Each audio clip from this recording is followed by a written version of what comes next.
नमस्कार दोस्तों, मैं गजेंद्र गंजी ट्यूटोरियल की ऑनलाइन ई एजुकेशन प्लेटफॉर्म पर आप सभी का स्वागत करता हूं, अभिनंदन करता हूं। आज हम लोग आगामी हमारे छत्तीसगढ़ में जो प्रयोगशाला परिचारक, प्रयोगशाला तकनीशियन और अन्य जो भर्तियां होने वाली है, सभी भर्तियों को ध्यान में रखते हुए साइंस का एक महत्वपूर्ण टॉपिक सेल बायोलॉजी अर्थात कोशिका विज्ञान के बारे में पढ़ेंगे। बहुत ही महत्वपूर्ण क्लास होने वाला है और आप लोग को अंत तक मेरे साथ बने रहना है जी, ठीक है। तो चलिए फिर आज की इस क्लास को शुरू करते हैं।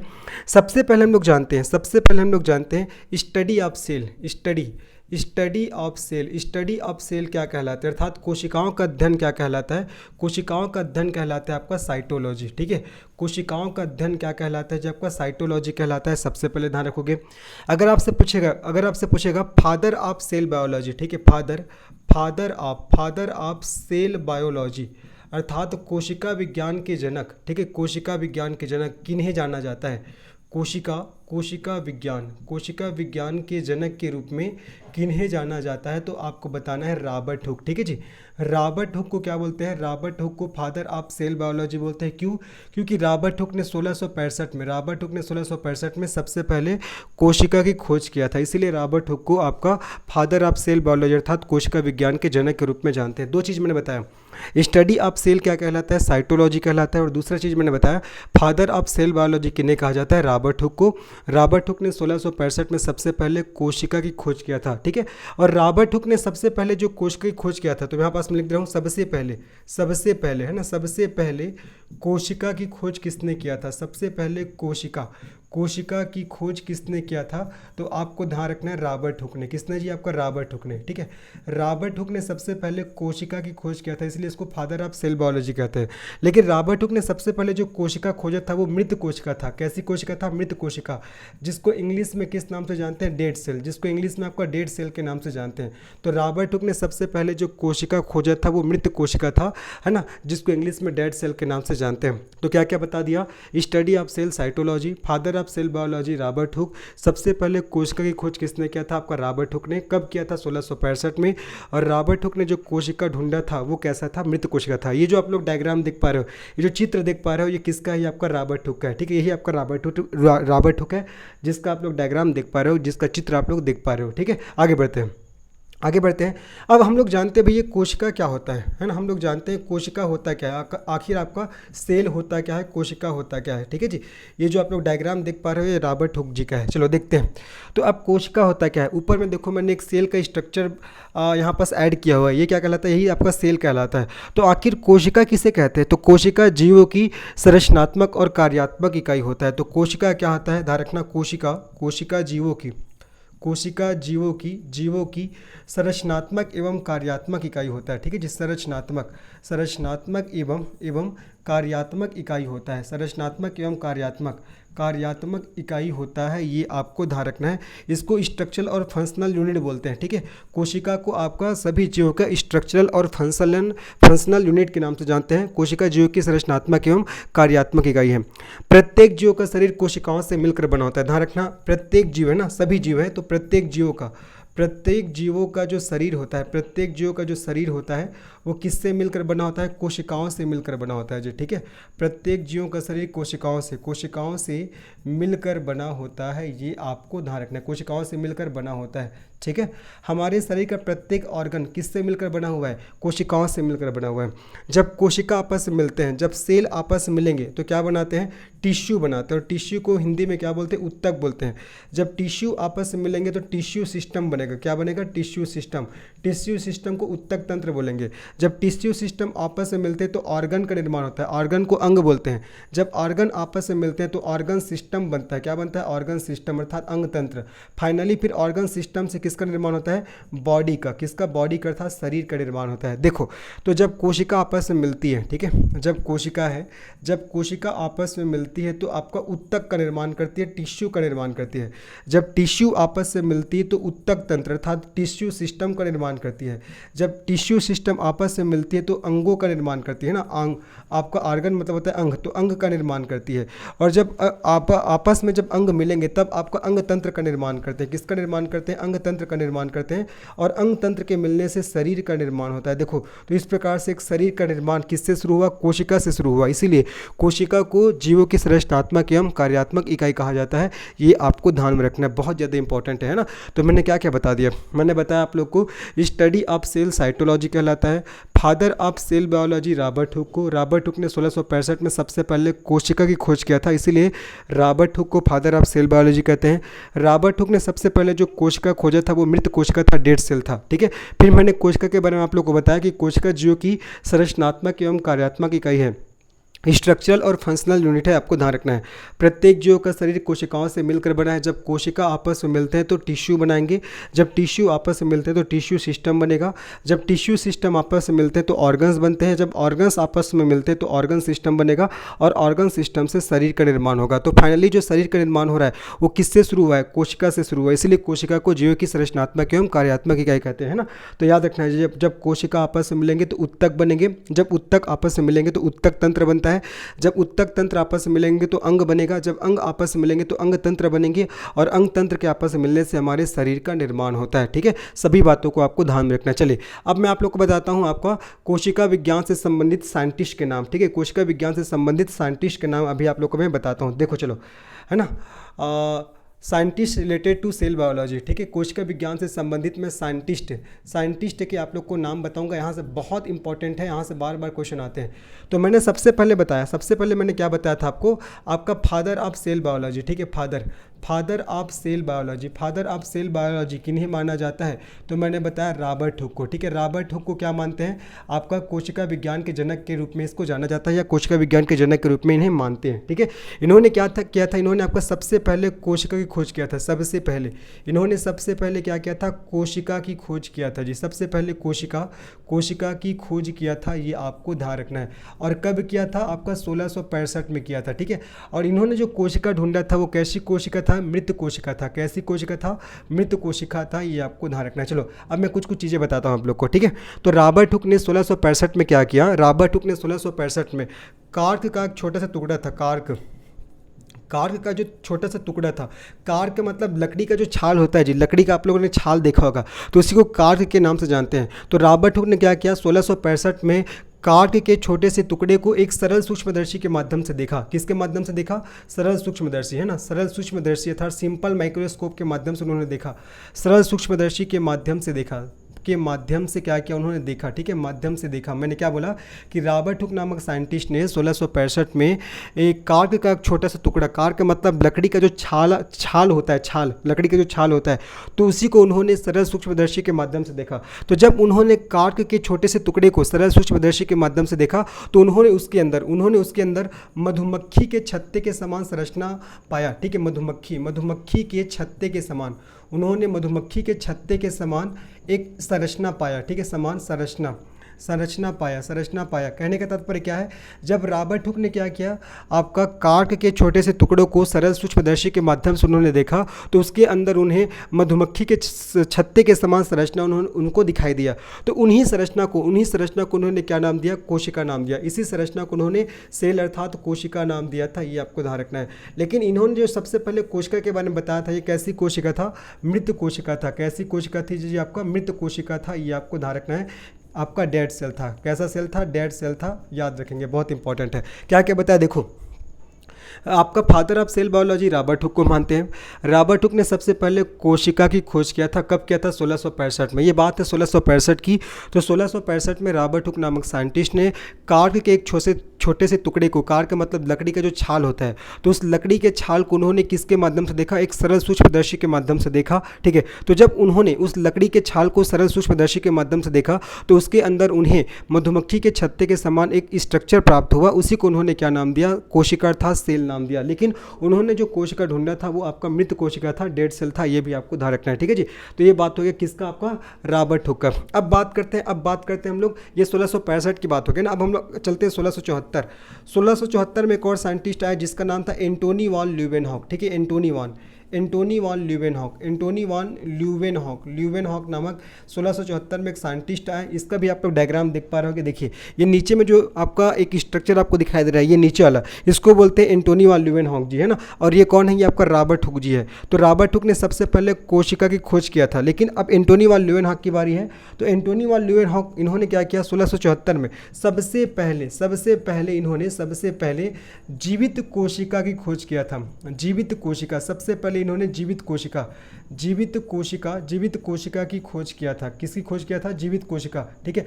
फर्स्ट लाइव सेल की खोज किसने किया, आपका एंटोनी वॉन ल्यूवेनहॉक। अगर मैं इसका चित्र दिखाऊं तो ये है आपका एंटोनी वॉन ल्यूवेनहॉक जी। इन्होंने क्या किया था, सबसे पहले आपका जीवित कोशिका अर्थात लाइव सेल की खोज किया था। लेकिन जो सबसे पहले कोशिका के बारे में बताया था रॉबर्ट हुक ने, वो कैसी कोशिका था, डेड सेल था, मृत कोशिका था। तो सबसे पहले जीवित कोशिका की खोज किसने किया, एंटोनी वॉन ल्यूवेनहॉक ने। कब किया, 1674 में। अब चलिए एंटोनी वॉन ल्यूवेनहॉक के बारे में क्या क्या चीज़ों को आपको ध्यान में रखना है। एंटोनी वॉन ल्यूवेनहॉक को क्या बोलते हैं, इसको माइक्रोबायोलॉजी, इसको माइक्रोबायोलॉजी के जनक के रूप में जानते हैं। इन्होंने माइक्रोबायोलॉजी के जनक के रूप में जानते हैं।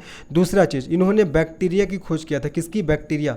इन्होंने बैक्टीरिया की खोज किया, ये भी आपको ध्यान रखना है। तीसरा चीज़ इसके बारे में और क्या ध्यान रखोगे, इन्होंने प्रोटोजोआ की खोज किया। इन्होंने प्रोटोजोआ की खोज किया, ये भी आपको ध्यान रखना है। और इसके बारे में और क्या ध्यान रखना है, इन्होंने आरबीसी की भी खोज किया। किसकी खोज किया, आरबीसी की। इन्होंने आरबीसी की भी क्या किया था, खोज किया था। आरबीसी की भी खोज किया था, ठीक है। तो इन सभी बातों की, इसके बारे में ध्यान रखना है आपको, एंटोनी वॉन ल्यूवेनहॉक, ठीक है। एंटोनी वॉन ल्यूवेनहॉक के बारे में इन सभी बातों को आपको अच्छे से ध्यान रखना है। तो मैंने क्या बताया कि आपका 1674 में एंटोनी वॉन ल्यूवेनहॉक नामक साइंटिस्ट ने सबसे पहले जीवित कोशिका अर्थात लाइव सेल की खोज किया। और जीवित कोशिका के साथ साथ इनको आपका माइक्रोबायोलॉजी के जनक के रूप में भी जानते हैं। इन्होंने बैक्टीरिया की भी खोज किया, इन्होंने प्रोटोजोआ की भी खोज किया और इन्होंने आरबीसी की भी खोज किया था। ये आपको याद रखना है, ठीक है। तो ये सब हो जाएगा एंटोनी वॉन ल्यूवेनहॉक के बारे में। तो मैंने दो साइंटिस्ट बता दिए, एक तो मैंने रॉबर्ट हुक और एक मैंने बताया एंटोनी वॉन ल्यूवेनहॉक। ये आपका रॉबर्ट हुक जी है और ये एंटोनी वॉन ल्यूवेनहॉक जी है, ठीक है। तो सबसे पहले कोशिका की खोज किसने किया, रॉबर्ट हुक ने। कब किया, 1665 में। लेकिन कैसी कोशिका था, मृत कोशिका था। लेकिन सबसे पहले जीवित कोशिका की खोज एंटोनी वॉन ल्यूवेनहॉक ने कब किया, 1674 को किया। साथ ही साथ एंटोनी वॉन ल्यूवेनहॉक जी को माइक्रोबायोलॉजी के जनक बोलते हैं। इन्होंने आरबीसी की खोज किया, इन्होंने प्रोटोजोआ की खोज किया, इन्होंने आपका प्रथम जीवित कोशिका की खोज किया और इन्होंने प्रथम बैक्टीरिया की खोज किया। ये आपको ध्यान रखना है। और इन्हें आपका माइक्रोबायोलॉजी के जनक के रूप में जाना जाता है, सूक्ष्म जीव विज्ञान के जनक के रूप में इन्हें जानते हैं। किसको, एंटोनी वॉन ल्यूवेनहॉक जी को, है ना। अब ये बात हो गया 1674 का। अब बात करते हैं 1674 के बाद 1839, ठीक है। अब हम लोग चलते हैं 1839। तो 1839 में दो साइंटिस्ट आए, ठीक है जी। 1839 में दो साइंटिस्ट आए जिसका नाम है स्लाइडन और स्वान, ठीक है। स्लाइडन और स्वान नामक। अभी मैं इसका भी डायग्राम आप लोग को दिखाऊंगा, इसका भी चित्र आप लोग को दिखाऊंगा।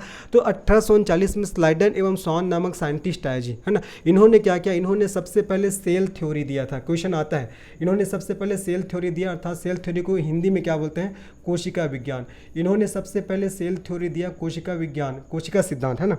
इन्होंने सबसे पहले क्या दिया जी, आपका सेल थ्योरी अर्थात कोशिका सिद्धांत दिया। क्या दिया, कोशिका सिद्धांत दिया। अब इसका सेल थ्योरी क्या कहता है, इसका सेल थ्योरी कहता है कि प्रत्येक जीव का शरीर कोशिकाओं से मिलकर बना होता है। प्रत्येक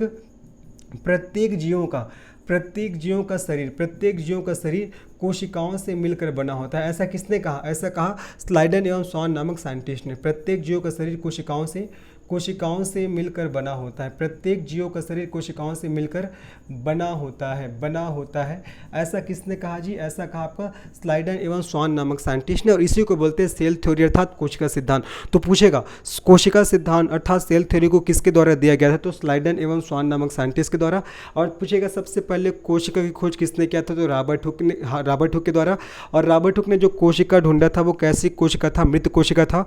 लेकिन सबसे पहले जीवित कोशिका की खोज किसने किया था, तो एंटोनी वॉन ल्यूवेनहॉक ने। कब किया था, 1674 में। सभी बातों को आपको ध्यान रखना है ना। तो स्लाइडन एवं स्वान नामक साइंटिस्ट ने सेल थ्योरी अर्थात कोशिका सिद्धांत दिया था। और इनका सेल थ्योरी कहता है कि प्रत्येक जीव का शरीर कोशिकाओं से मिलकर बना होता है। अब एक और आपको तिथि याद रखना है, 1855 में एक और साइंटिस्ट आए जिसका नाम हुआ रुडोल्फ विर्चो जी ने कोशिका के संबंध में कोटेशन दिया। क्या कोटेशन दिया, इन्होंने बताया ओमनी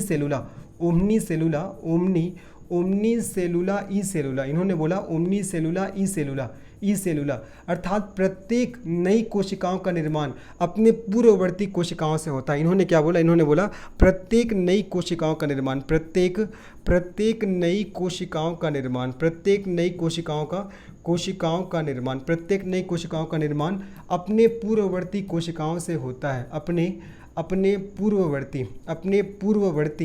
पूर्ववर्ती कोशिकाओं से होता है, पूर्ववर्ती कोशिकाओं से होता है, पूर्ववर्ती कोशिकाओं से होता है। ऐसा किसने कहा, ऐसा कहा जी आपका रुडोल्फ विर्चो ने।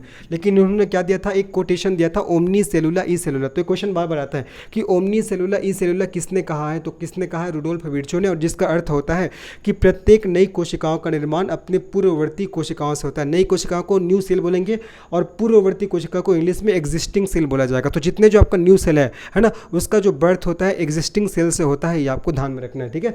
और उन्होंने लैटिन भाषा में ये कोटेशन दिया था ओमनी सेलुला ई सेलुला, इसी का अर्थ होता है प्रत्येक नई कोशिकाओं का निर्माण अपने पूर्ववर्ती कोशिकाओं से होता है। तो चलिए, मैंने साइंटिस्ट के नाम आप लोग को जितने बताए उसको एक बार फिर से आपको रिवाइज करा रहा हूँ। तो चलो देखो, आपका एक बार स्टार्टिंग से रिवाइज कर लेते हैं। देखो, सबसे पहले मैंने बताया study of cell cytology, father of cell biology Robert Hooke को, ठीक है। रॉबर्ट हुक ने सबसे पहले कोशिका की खोज किया था, इसीलिए इसको कोशिका विज्ञान के जनक के नाम से जानते हैं। कब खोजा था, 1665 को, है ना। और इन्होंने सबसे पहले जो कोशिका ढूंढा था वो मृत कोशिका था, ये आपको ध्यान रखना है, ठीक है।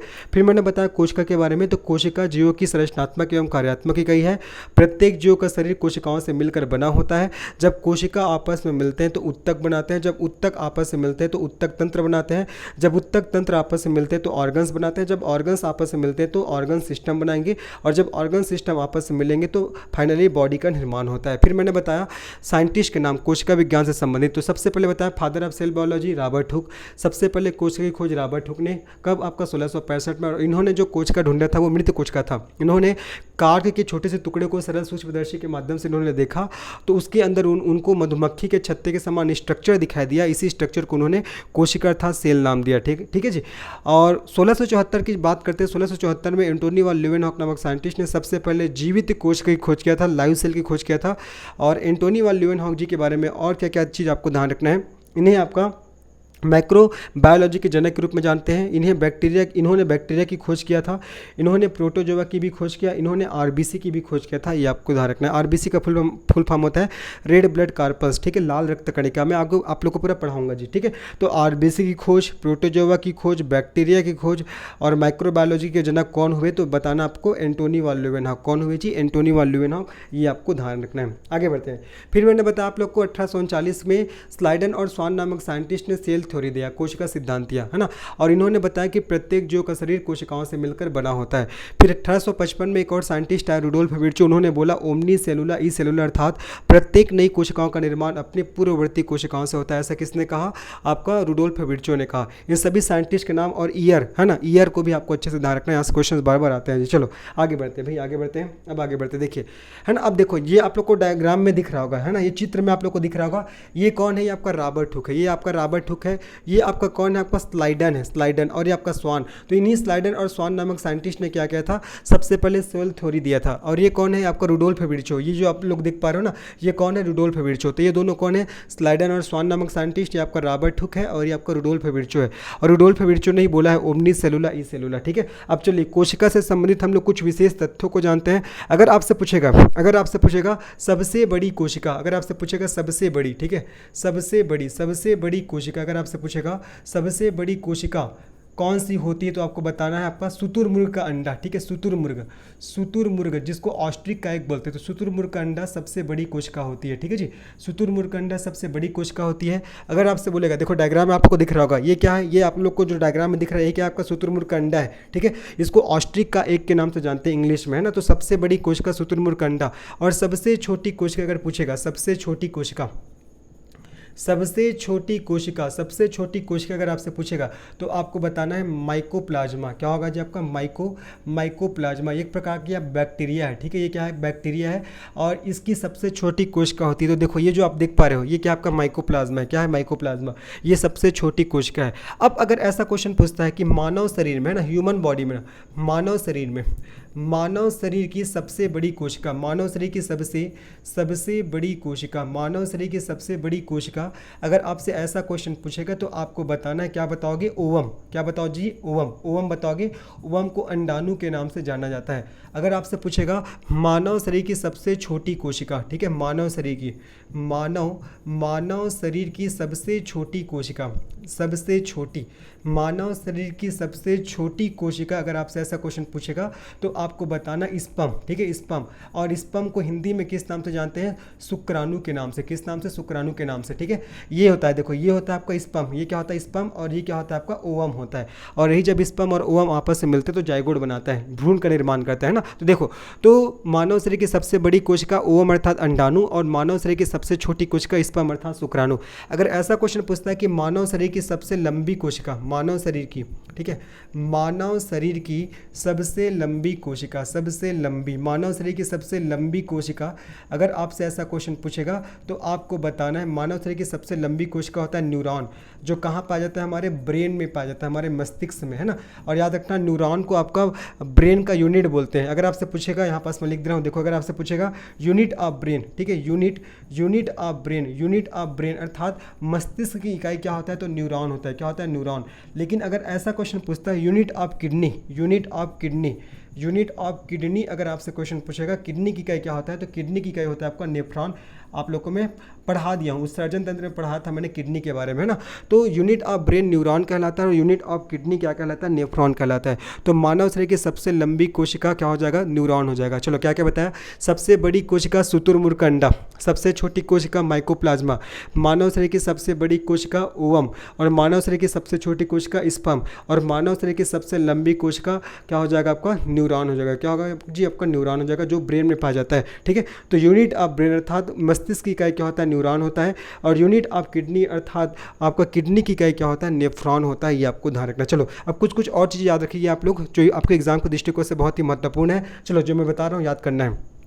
अगर आपसे पूछेगा कोशिका का, ठीक है, कोशिका का पावर हाउस, अगर आपसे पूछेगा कोशिका का पावर हाउस, कोशिका का पावर हाउस किसे कहा जाता है? तो आपको बताना है कोशिका का पावर हाउस किसे कहते हैं?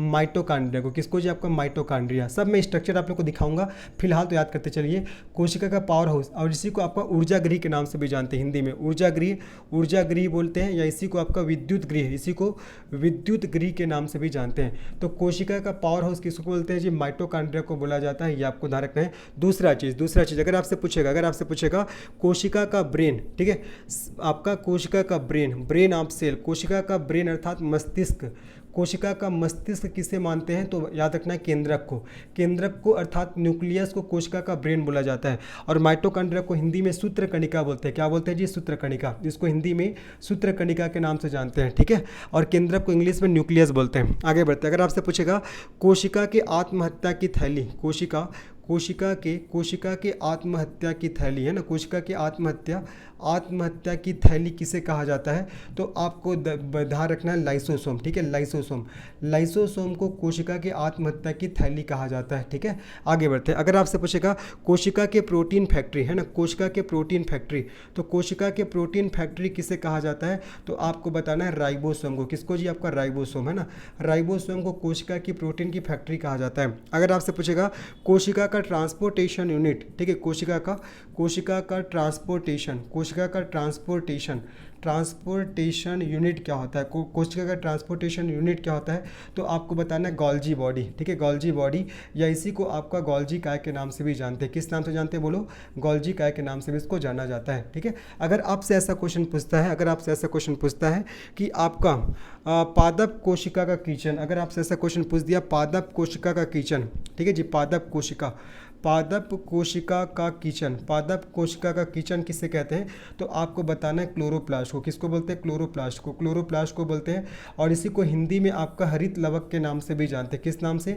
हरित लवक के नाम से भी इसको जाना जाता है। ये आपका पादप कोशिका का किचन हो जाएगा। आगे बढ़ते हैं। अगर आपसे ऐसा क्वेश्चन पूछता है कि आपका कोशिका का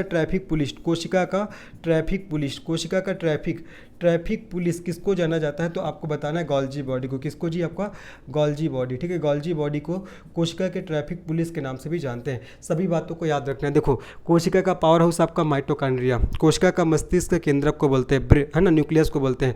कोशिका की आत्महत्या की थैली लाइसोसोम को बोला जाता है। कोशिका में प्रोटीन की फैक्ट्री किसको बोलते हैं, आपका राइबोसोम को बोलते हैं। कोशिका का ट्रांसपोर्टेशन यूनिट किसको बोलते हैं, गोल्जी बॉडी या गोल्जी काय को।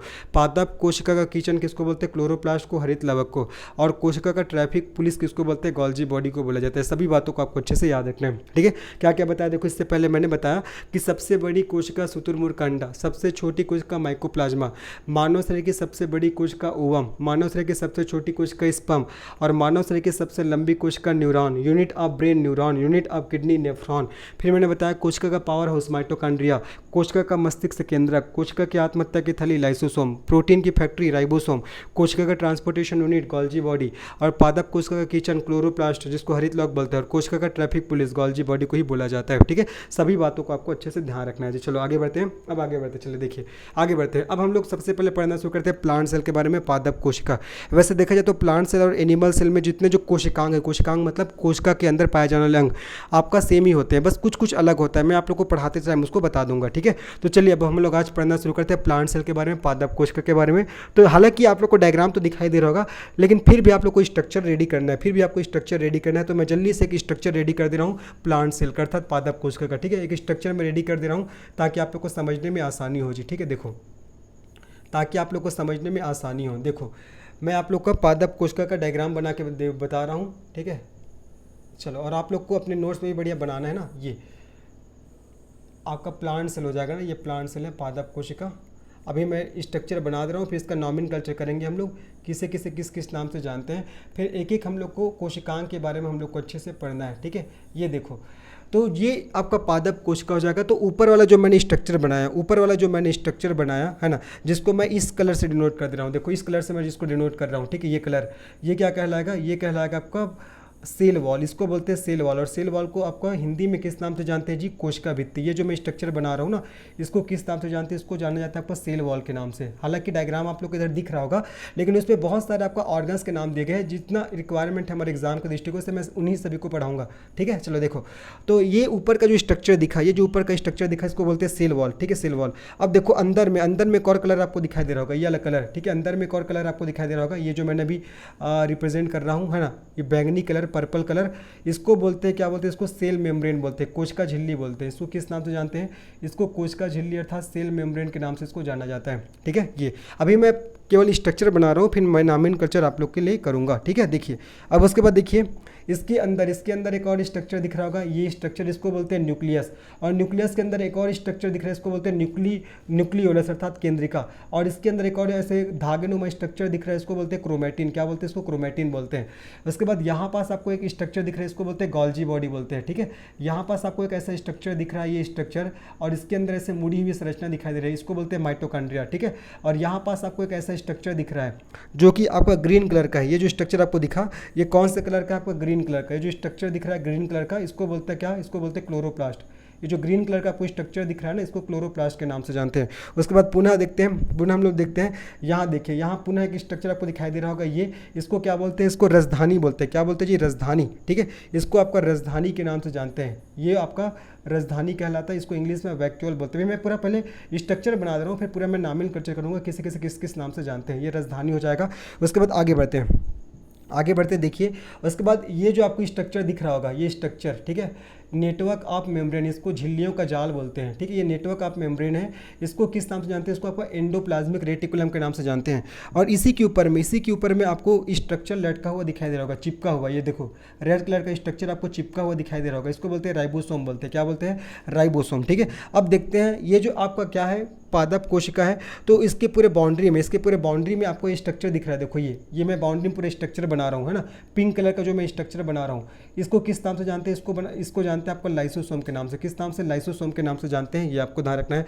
अब और देखते हैं, इसके अंदर लिक्विड पाया जाता है, ठीक है, इसके अंदर लिक्विड पाया जाता है इस कोशिका के अंदर, तो इसको क्या बोलते हैं, इसको साइटोप्लाज्म। ये जो मैं आपका पानी के कलर से जो डिनोट कर रहा हूँ इसको बोलते हैं आपका कोशिका द्रव्य, जिसको इंग्लिश में साइटोप्लाज्म के नाम से जानते हैं। किस नाम से जानते हैं इसको? साइटोप्लाज्म। ठीक है जी। ये चलो अब इसका नॉमेनक्लेचर करेंगे तो और आप लोग को चीज़ें अच्छे समझ में आएंगी। ठीक है, चलो अब और चीज़ें अच्छे समझ में आएंगी जब मैं नॉमेनक्लेचर करूँगा। तो चले, तो सबसे पहले हम लोग देखते हैं किससे किससे किस किस नाम से जानते हैं। चले देखिए, तो सबसे पहले ये जो ऊपर वाला स्ट्रक्चर दिख रहा है इसको बोलते हैं आपका सेल वॉल। क्या बोलते हैं इसको? Cell wall. हिंदी में इसको किस नाम से जानते हैं? कोशिका, कोशिका भित्ति। इसको इंग्लिश में हिंदी में कोशिका भित्ति के नाम से जानते हैं, इंग्लिश में सेल वॉल बोलते हैं, पहला चीज़। दूसरा, ये पर्पल कलर का जो स्ट्रक्चर दिख रहा है पर्पल कलर का, इसको बोलते हैं आपको कोशिका झिल्ली। इसको कोशिका झिल्ली, इसको कोशिका झिल्ली के नाम से जानते हैं। इंग्लिश में इसको सेल मेम्ब्रेन बोलते हैं। क्या बोलते हैं इसको? सेल मेम्ब्रेन, है ना। इंग्लिश में इसको सेल मेम्ब्रेन के नाम से जानते हैं, ये भी आपको ध्यान रखना है। आगे बढ़ते हैं। ये जो आपको स्ट्रक्चर दिख रहा है, ये स्ट्रक्चर, इसको बोलते हैं आपका गोल्जी बॉडी। क्या बोलते हैं जिसको? गोल्जी बॉडी बोलते हैं, या इसी को आपका गोल्जी काय, गोल्जी काय के नाम से भी इसको जाना जाता है। आगे बढ़ते हैं। उसके बाद देखो ये जो स्ट्रक्चर आपको दिखाई दे रहा होगा, ये स्ट्रक्चर, इसी को बोलते हैं आपका माइटोकॉन्ड्रिया। क्या बोलते हैं? आपका माइटोकॉन्ड्रिया, जिसको कोशिका के पावर हाउस के नाम से जानते हैं। उसके बाद देखिए ये जो आपको हरे रंग का स्ट्रक्चर दिख रहा है इसको बोलते हैं क्लोरोप्लास्ट, जिसको पादप कोशिका का किचन के नाम से जानते हैं, इसको क्लोरोप्लास्ट के नाम से जानते हैं। ठीक है, उसके बाद ये जो आपको पानी रंग का, है ना, वाटर कलर का जो स्ट्रक्चर दिख रहा है इसको बोलते हैं रजधानी, इसको रजधानी के नाम से जानते हैं। इंग्लिश में इसको वैक्यूल बोलते हैं। क्या बोलते हैं इसको? वैक्यूल, है ना, इंग्लिश में इसको वैक्यूल के नाम से जानते हैं। उसके बाद ये जो आपको बीच में सर्कुलर स्ट्रक्चर दिख रहा है, बीच में ये स्ट्रक्चर, इसको किस नाम से जानते हैं? केंद्रक के नाम से। किस नाम से जी? केंद्रक के नाम से। और केंद्रक के अंदर एक और छोटा केंद्रक दिख रहा है, इसको केंद्रिका बोलते हैं। क्या बोलते हैं इसको? केंद्रिका बोला जाता है, न्यूक्लियोलस। केंद्रक को न्यूक्लियस बोलते हैं और केंद्रिका को न्यूक्लियोलस के नाम से जानते हैं। उसके बाद ये देखो, ये जो आपका झिल्ली का जालनुमा स्ट्रक्चर है दोनों साइड, इसको बोलते हैं अंतःप्रद्रव्य जालिका, ER बोलते हैं, अंतःप्रद्रव्य जालिका, अंतःप्रद्रव्य जालिका के नाम से जानते हैं। इसको इंग्लिश में एंडोप्लाज्मिक रेटिकुलम बोलते हैं। क्या बोलते हैं जी? एंडोप्लाज्मिक, है ना, लिख दे रहा हूँ देखो, एंडोप्लाज्मिक रेटिकुलम के नाम से इसको जाना जाता है, ER को। ठीक है, और इसी के अंदर रेड कलर का देखो, है ना, इसी में आपका एंडोप्लाज्मिक रेटिकुलम में रेड कलर का आपको स्ट्रक्चर दिख रहा होगा, ये रेड कलर का स्ट्रक्चर जो दिख रहा है इसको बोलते हैं राइबोसोम। किस नाम से जानते हैं इसको? राइबोसोम के नाम से जानते हैं। ठीक है, राइबोसोम। उसके बाद देखो ये आपका ऊपर में पूरे बाउंड्री में पिंक कलर का स्ट्रक्चर दिख रहा है, ये बाउंड्री में पिंक कलर का स्ट्रक्चर, इसी को आपका लाइसोसोम के नाम से जानते हैं। किस नाम से जानते हैं बोलो? लाइसोसोम के नाम से इसको जाना जाता है। तो ये आपका क्या हो जाएगा पूरा, ये आपका पादप कोशिका में पाए जाने वाले पूरे कोशिकांग है, और इसे किस किस नाम से जानते हैं मैंने पूरा आप लोग को बता दिया। ठीक है, देखो जो सबसे बाहर वाला लेयर है ना, बाहर वाला लेयर, इसको क्या बोलते हैं? इसको बोला जाता है आपको कोशिका भित्ति, सेल वॉल। उसके बाद जो पर्पल कलर का स्ट्रक्चर है इसको बोलते हैं कोशिका झिल्ली अर्थात सेल मेम्ब्रेन। उसके बाद ये स्ट्रक्चर गोल्जी बॉडी कहलाता है, ये स्ट्रक्चर माइटोकॉन्ड्रिया कहलाता है, ये स्ट्रक्चर क्लोरोप्लास्ट कहलाता है, ये स्ट्रक्चर रजधानी या वैक्यूल कहलाता है, ये स्ट्रक्चर केंद्रक कहलाता है, केंद्रक के अंदर एक छोटा सा और केंद्रक केंद्रिका कहलाता है, और धागेनुमा संरचना जो दिख रहा है इसको क्रोमेटिन बोलते हैं। क्या बोलते हैं? धागेनुमा संरचना को क्रोमेटिन बोलते हैं। ठीक है, उसके बाद इसके चारों ओर देखो ये आपको झिल्लियों का जाल दिख रहा है, इसको बोलते हैं क्या? इसको बोलते हैं अंतःप्रद्रव्य जालिका, एंडोप्लाज्मिक रेटिकुलम, और इसके ऊपर लाल रंग का स्ट्रक्चर चिपका हुआ दिखाई दे रहा है, इसको राइबोसोम बोलते हैं। और ये कोशिका के बाउंड्री के चारों ओर देखो आपको एक स्ट्रक्चर दिख रहा है जिसको बोलते हैं आपका लाइसोसोम, इसी को आपका सुसाइडल बैग ऑफ सेल बोला जाता है। तो ये आपका एक प्लांट सेल का स्ट्रक्चर हो जाएगा। आशा कर रहा हूँ आप लोग को समझ में आया होगा। ठीक है, अब चलिए एक एक हम लोग को स्ट्रक्चर के बारे में पढ़ना है। तो सबसे पहले अभी हम लोग पढ़ेंगे किसके बारे में? कोशिका भित्ति के बारे में, जिसको सेल वॉल के नाम से जानते हैं। जैसे कि इधर डायग्राम में देखिए, ये क्या आपका, ये आपको देख रहे हो, देखो सबसे ऊपर वाला ये पोर्शन, ये सबसे ऊपर वाला जो पोर्शन है इसी को बोलते हैं आपका सेल वॉल, इसी को क्या बोलते हैं? Cell wall. तो सबसे पहले हम लोग पढ़ेंगे सेल वॉल के बारे में। ठीक है, कोशिका भित्ति के बारे में। ठीक है जी, चलिए तो हम लोग पढ़ना शुरू करते हैं। सबसे पहले किसके बारे में? सेल वॉल के बारे में। किसके बारे में जी? सेल वॉल के बारे में। चलो, है ना, अब मैं सबसे पहले आप लोग को पढ़ा रहा हूँ सेल वॉल अर्थात कोशिका भित्ति। एकदम ध्यान सुनते चलिएगा। कोशिका भित्ति, कोशिका भित्ति, जिसको इंग्लिश में किस नाम से जानते हैं? आपका सेल वॉल, है ना, इसको इंग्लिश में आपका सेल वॉल के नाम से इसको जाना जाता है। ये होता क्या है, करता क्या है? सबसे पहले चीज़ जो आपका कोशिका भित्ति होता है ना, ये आपका प्लांट सेल में पाया जाता है। ये आपका प्लांट सेल, ये प्लांट सेल में पाया जाता है। ये आपका एनिमल सेल में नहीं पाया जाता, याद रखिएगा। ये आपका जंतु कोशिका में नहीं पाया जाता, ये केवल आपका पादप कोशिका में पाया जाता है। ये आपका UPSC साथ ही साथ हमारा CGPSC में पूछा गया प्रश्न है, तो याद रखना है। जो कोशिका भित्ति होता है, सेल वॉल होता है, ये केवल प्लांट सेल में पाया जाएगा, ये एनिमल सेल में नहीं पाया जाता। और ये किसका बना होता है, ये किसका बना होता है ना, ये किसका बना होता है, अगर ऐसा क्वेश्चन पूछेगा तो आपको बताना है ये सेल्यूलोज का बना होता है। किसका बना होता है, सेल्यूलोज का, ठीक है, ये सेल्यूलोज का बना होता है। और सेल्यूलोज क्या है, एक प्रकार का कार्बोहाइड्रेट है, एक प्रकार क्या है जी आपका सेल्यूलोज कार्बोहाइड्रेट है, ये आपको ध्यान रखना है। तो किसका बना होता है, सेल्यूलोज का बना होता है, ठीक है। और ये जो कोशिका झिल्ली होता है ना आपका पारगम में झिल्ली होता है, पारगम में, है ना, ये कोशिका भित्ति होता है, ये पारगम में झिल्ली होता है। पारगम में झिल्ली मतलब परमिएबल मेम्ब्रेन होता है, परमिएबल, ठीक है, परमिएबल क्या होता है, मेम्ब्रेन होता है, परमिएबल मेम्ब्रेन होता है। मतलब इस जो आपका मेम्ब्रेन होता है, ये जो आपका मेम्ब्रेन है, इस मेम्ब्रेन के माध्यम से आपको कोई भी न्यूट्रिएंट्स है वो अंदर आ सकता है ना, कोई भी न्यूट्रिएंट्स है, न्यूट्रिएंट्स मतलब पोषक तत्व, तो ये परमिएबल होता है, मतलब कोई रोक टोक नहीं होता, जो भी आपका पोषक तत्व होगा इस को सेल वॉल के माध्यम से अंदर आ सकता है जी, है ना। तो ये क्या होता है आपका परमिएबल होता है, पारगम में झिल्ली होता है, ये आपको ध्यान रखना है। आगे बढ़ते हैं, ये कोशिका भित्ति करता क्या है, ये पौधों के शरीर को, ये पौधों के शरीर को, बॉडी को, है ना, पौधों के शरीर को स्पेसिफिक डिज़ाइन प्रोवाइड करता है। स्पेसिफिक क्या करता है, डिज़ाइन, ये पौधे के शरीर को स्पेसिफिक डिज़ाइन प्रोवाइड करता है, स्पेसिफिक डिज़ाइन प्रोवाइड करता है। साथ ही साथ क्या करता है, मजबूती प्रदान करता है, स्ट्रेंथ प्रोवाइड करता है, साथ ही साथ स्ट्रेंथ अर्थात मजबूती प्रदान करता है, स्ट्रेंथ अर्थात मजबूती प्रदान करता है, ये आपको याद रखना है जी, मजबूती प्रदान करता है, ठीक है। आगे बढ़ते हैं। अब ये जो आपका कोशिका भित्ति है, कोशिका भित्ति मैंने क्या क्या बता दिया, देखो ये आपका केवल प्लांट सेल में पाया जाएगा, एनिमल सेल में नहीं पाया जाता, अर्थात जंतु कोशिका में नहीं पाया जाता। दूसरा चीज़ ये आपका सेल्यूलोज का बना होता है, जो कि एक प्रकार कार्बोहाइड्रेट है, और ये परमिएबल मेम्ब्रेन होता है, पारगम में झिल्ली होता है, तो कोई भी पोषक तत्व तो इसके अंदर आ सकता है। और ये पौधे के शरीर को स्पेसिफिक डिज़ाइन प्रोवाइड करता है और स्ट्रेंथ अर्थात मजबूती प्रदान करता है, ये आपको ध्यान रखना है, ठीक है। और ये जो आपका कोशिका भित्ति होता है, अब ध्यान रखना, जो कवक होता है, कवक, ये एसीएफ में पूछा गया क्वेश्चन था, कवक की कोशिका भित्ति काइटिन का बना होता है, ठीक है। कवक की कोशिका भित्ति काइटिन का बना होता है, कवक की कोशिका भित्ति काइटिन का बना होता है। उसी प्रकार से आपको ध्यान रखना है, जो बैक्टीरिया होता है, बैक्टीरिया, तो बैक्टीरिया की कोशिका भित्ति किसका बना होता है, पेप्टिडोग्लाइकॉल, ठीक है। बैक्टीरिया की कोशिका भित्ति बना होता है जी, पेप्टिडोग्लाइकॉल का बना होता है, ये आपको ध्यान रखना है। तो क्या क्या चीज़ बता दिया, ये आपका प्लांट सेल में पाया जाएगा, ये आपका सेल्यूलोज का बना होता है, ये पारगम में झिल्ली होता है। तीसरा चीज़, ये पौधे के शरीर को स्पेसिफिक डिज़ाइन प्रोवाइड करता है। चौथा, स्ट्रेंथ प्रोवाइड करता है। पांचवा, कवक की कोशिका भित्ति काइटिन का बना होता है, और बैक्टीरिया का पेप्टिडोग्लाइकॉल। साथ ही साथ ध्यान रखना है, जो आपका कोशिका भित्ति होता है क्या करता है आपका, ये आपका न्यूट्रिएंट्स को, है ना, ये आपका न्यूट्रिएंट्स को अर्थात पोषक तत्वों को ट्रांसफ़र करने का कार्य करता है। पोषक तत्वों को कोशिका के अंदर, है ना, कोशिका के अंदर ट्रांसफ़र करने का कार्य करता है। कोशिका के अंदर ट्रांसफ़र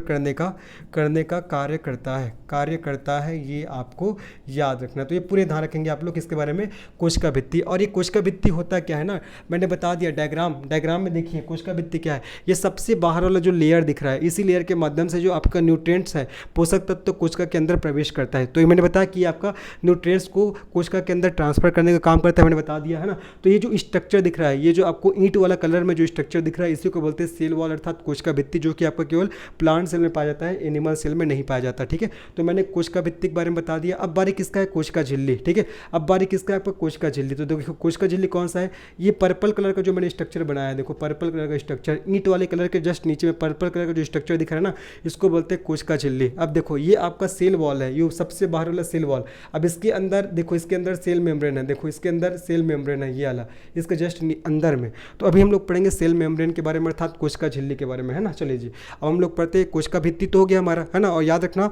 कवक की कोशिका भित्ति काइटिन का बना होता है, बैक्टीरिया का पेप्टिडोग्लाइकॉल का बना होता है, ठीक है। और ये जो आपको कोशिका भित्ति होता है, आपका न्यूट्रिएंट्स अर्थात पोषक तत्वों को कोशिका के अंदर ट्रांसफर करने का कार्य करते हैं, ठीक है। आगे बढ़ते हैं। कोशिका झिल्ली के बाद अब लोग देखते हैं कोशिका भित्ति के बाद हम लोग देखते हैं कोशिका झिल्ली। क्या देखेंगे, कोशिका झिल्ली, ठीक है। कोशिका झिल्ली के बारे में हम लोग जानेंगे। और कोशिका झिल्ली को आपका इंग्लिश में किस नाम से जानते हैं, सेल मेम्ब्रेन। इसको इंग्लिश में सेल मेम्ब्रेन के नाम से जानते हैं। और इसी को आपका प्लाज्मा झिल्ली, ठीक है, इसी को प्लाज्मा झिल्ली के नाम से भी जाना जाता है, ये आपको याद रखना है जी, ठीक है। तो चलिए अब हम लोग याद करते हैं किसके बारे में, कोशिका झिल्ली के बारे में, आखिर क्या क्या महत्वपूर्ण बात है जहाँ से आपको एग्जाम में क्वेश्चन आते हैं। तो सबसे पहले चीज़ ध्यान रखना, ये जो आपको कोशिका झिल्ली होता है, आपका प्लांट सेल, ये प्लांट सेल के साथ साथ, ये प्लांट सेल में भी तो पाया जाता है, साथ ही साथ आपका एनिमल सेल में भी पाया जाता है। प्लांट सेल और एनिमल सेल, है ना, अर्थात जंतु कोशिका, अर्थात ये पादप कोशिका, है ना, पादप कोशिका और जंतु कोशिका, ये पादप कोशिका और जंतु कोशिका दोनों में पाया जाता है। ये पादप और जंतु कोशिका दोनों में पाया जाता है, ये आपको ध्यान रखना है पहला चीज़। दूसरा चीज़ ध्यान रखना, ये किसका बना होता है, ये किसका बना होता है, ये किसका बना होता है, तो बताना है ये बना होता है आपका फास्फोलिपिड का। किसका जी, आपका फास्फोलिपिड्स है ना, ये फास्फोलिपिड्स का बना होता है। फास्फोलिपिड्स मतलब क्या होता है, जिसमें कार्बोहाइड्रेट भी हो, जिसमें आपका वसा भी हो और जिसमें आपका प्रोटीन भी हो, ठीक है। तो ये फास्फोलिपिड का बना होता है। अगर फास्फोलिपिड नहीं देगा तो ऑप्शन में क्या देगा, प्रोटीन देगा। तो या तो देखना है आपको, फास्फोलिपिड देगा तो फास्फोलिपिड को आंसर लेना है, प्रोटीन देगा तो प्रोटीन को लेना है, ठीक है। तो ये प्लांट सेल और एनिमल सेल दोनों में पाया जाएगा, लेकिन जो आपका सेल वॉल होता है केवल और केवल आपका प्लांट सेल में पाया जाता है, एनिमल सेल में नहीं पाया जाता। ये आपको ध्यान रखना है, मैंने बताया ना, जो सेल वॉल होता है प्लांट सेल में पाया जाता है लेकिन एनिमल सेल में नहीं पाया जाता है, ठीक है। जो आपका सेल वॉल होगा ये प्लांट सेल में पाया जाता है, एनिमल सेल में नहीं पाया जाता। जबकि जो आपका सेल मेम्ब्रेन होता है ये आपका प्लांट सेल और एनिमल सेल दोनों में पाया जाता है, ये आपको ध्यान रखना है जी, ठीक है। आगे बढ़ते हैं, किसका बना होता है, फास्फोलिपिड अर्थात कार्बोहाइड्रेट वसा प्रोटीन का बना होता है। आगे बढ़ते हैं, ये जो आपका कोशिका झिल्ली होता है ये आपका अर्धपारगम्य झिल्ली होता है। क्या होता है, अर्धपारगम्य, ये अर्धपारगम्य झिल्ली होता है, अर्धपारगम्य झिल्ली होता है, अर्धपारगम्य झिल्ली होता है। और अर्धपारगम्य झिल्ली को सेमी परमिएबल मेम्ब्रेन बोलते हैं। क्या बोलते हैं इसको, सेमी परमिएबल मेम्ब्रेन के नाम से इसको जाना जाता है, ये आपको ध्यान रखना है। आगे बढ़ते हैं, ये क्या करता है, ये कोशिका को प्रोटेक्शन प्रोवाइड करता है ना, ये आपका कोशिका को, सेल को क्या करता है, प्रोटेक्शन प्रोवाइड करता है, कोशिका को प्रोटेक्शन प्रोवाइड करता है, कोशिका को प्रोटेक्शन प्रोवाइड करता है, ये आपको ध्यान रखना है। साथ ही साथ क्या याद रखोगे, ये क्या करता है, ये आपका भोजन को अर्थात न्यूट्रिएंट्स को है ना, न्यूट्रिएंट्स अर्थात पोषक तत्वों को न्यूट्रिएंट्स अर्थात पोषक तत्वों को कोशिका के अंदर ट्रांसफ़र करता है, ठीक है। कोशिका के अंदर क्या करता है, कोशिका के अंदर ट्रांसफ़र करता है, कोशिका के अंदर ट्रांसफ़र, ठीक है जी, ट्रांसफ़र करता है, ये आपको याद रखना है। ये मैंने किसके बारे में बता दिया, मैंने बताया कोशिका झिल्ली के बारे में। क्या क्या बता दिया, इसको प्लाज्मा झिल्ली के नाम से भी जानते हैं। ये प्लांट सेल और एनिमल सेल दोनों में पाया जाएगा, लेकिन बात करते हैं कोशिका भित्ति, ये केवल प्लांट सेल में पाया जाता है, एनिमल सेल में ये नहीं पाया जाता है, ये आपको ध्यान रखना है। कोशिका भित्ति ना, ये प्लांट सेल में पाया जाएगा, एनिमल अर्थात जंतु कोशिका में नहीं पाया जाता। फिर मैंने बताया आपका ये किसका बना होता है, कोशिका झिल्ली फास्फोलिपिड का, जबकि कोशिका भित्ति सेल्यूलोज का बना होता है, मैंने बताया था, देखो सेल्यूलोज का। फिर मैंने बताया ये क्या करता है आपका, ये आपका अर्धपारगम्य झिल्ली होता है, सेमी परमिएबल मेम्ब्रेन होता है। अर्धपारगम्य मतलब देखो आपका जंतु की कोशिका में कोई भी चीज़ ऐसे आ नहीं सकता है ना। अगर हमारे सेल मेम्ब्रेन को लगा कि ये हमारे सेल के लिए सही है तब उसको अंदर जाने देता है, अदरवाइज वो अंदर जाने नहीं देता। मतलब क्या, आपका सेमी परमिएबल आपका चयनात्मक झिल्ली होता है। क्या होता है, चयनात्मक झिल्ली। जब भी हमारे कोशिका झिल्ली को लगेगा कि हाँ ये हमारे कोशिका के लिए महत्वपूर्ण है तब उसको अंदर जाने देता है, अदरवाइज उसको जाने नहीं देता, ठीक है। लेकिन आपका जो सेल वॉल होता है, सेल वॉल आपका क्या होता है, आपका पारगम्य होता है, तो कोई भी आ जा सकता है ना। आपका प्लांट सेल में कोई भी आ जा सकता है, लेकिन एनिमल सेल की बात करते हैं तो उसका जो सेल मेम्ब्रेन होता है ये आपका अर्धपारगम्य होता है, ठीक है। आगे बढ़ते हैं, कोशिका को प्रोटेक्शन प्रोवाइड करेगा जो कोशिका झिल्ली है ना, और ये न्यूट्रिएंट्स को अर्थात पोषक तत्वों को कोशिका के अंदर ट्रांसफर करने का काम करता है। तो ये मैंने पढ़ा दिया आपको किसके बारे में, कोशिका भित्ति के बारे में भी और कोशिका झिल्ली के बारे में भी, ठीक है। कोशिका भित्ति भी हो गया, कोशिका झिल्ली भी हो गया। अब बात करते हैं किसके ऊपर, केंद्रक के ऊपर। देखो तो बीच में जो स्ट्रक्चर दिख रहा है गोल वाला स्ट्रक्चर, इसी को बोलते हैं केंद्रक, है ना। तो चलिए अब हम लोग बात करते हैं किस पर, केंद्रक के ऊपर। आखिर केंद्रक के क्या क्या फंक्शन है, किस प्रकार से केंद्रक से क्वेश्चन आता है। ये जो स्ट्रक्चर दिख रहा है इसी को बोलते हैं हम लोग केंद्रक। क्या बोलते हैं, केंद्रक। चलिए तो अगर आपसे ऐसा क्वेश्चन पूछेगा केंद्रक की खोज किसने किया था, तो केंद्रक की खोज किया था रॉबर्ट ब्राउन ने। किसने, रॉबर्ट ब्राउन नामक साइंटिस्ट ने क्या किया था, केंद्रक की खोज किया था, याद रखना है। लेकिन सबसे पहले अगर ऐसा पूछेगा कोशिका की खोज तो रॉबर्ट हुक ने किया था, लेकिन रॉबर्ट ब्राउन ने कोशिका के अंदर पाया जाने वाले केंद्रक की खोज किया था। और केंद्रक को क्या बोलते हैं, कोशिका का ब्रेन बोलते हैं इसे। क्या बोलते हैं इसे, कोशिका का ब्रेन बोलते हैं। कोशिका का ब्रेन के नाम से जानते हैं, कोशिका के मस्तिष्क के नाम से जानते हैं, ठीक है।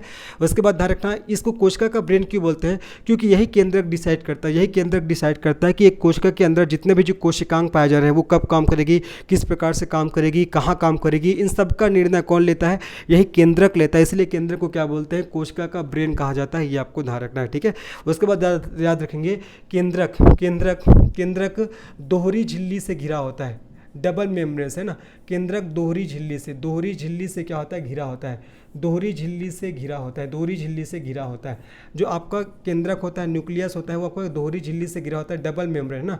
दोहरी झिल्ली को इंग्लिश से बोलते हैं डबल मेम्ब्रेन। अब देखो जी, देखो ये जो आपको डायग्राम दिख रहा है, ये जो आप लोगों ने डायग्राम देखा, ये बीच को बोलते हैं, इसको बोलते हैं केंद्रक। तो केंद्रक एक महत्वपूर्ण ऑर्गन हो जाएगा, क्योंकि ये तो डिसाइड करता है ना कि कौन सा कोशिकांग, जितने जो कोशिका के अंदर अंग दिख रहे हैं उसको कोशिकांग बोलेंगे। तो कौन सा कोशिकांग कब काम करेगी, कहाँ काम करेगी, किस प्रकार से काम करेगी, इन सबका निर्णय केंद्रक लेता है। तो केंद्रक को प्रोटेक्शन देना बहुत जरूरी है। तो केंद्रक को एक्स्ट्रा प्रोटेक्शन देने के लिए क्या होता है, डबल मेम्ब्रेन का लेयर पाया जाता है। ठीक है, मैंने बताया एक्स्ट्रा प्रोटेक्शन देने के लिए क्या होता है, केंद्रक है वो दोहरी झिल्ली से घिरा होता है, ताकि केंद्रक अच्छे से रह सके, उसको कोई दिक्कत ना हो सके, है ना। तीसरा चीज़ बात करते हैं केंद्रक के बारे में। केंद्रक के बारे में और हम लोग बात करते हैं, है ना।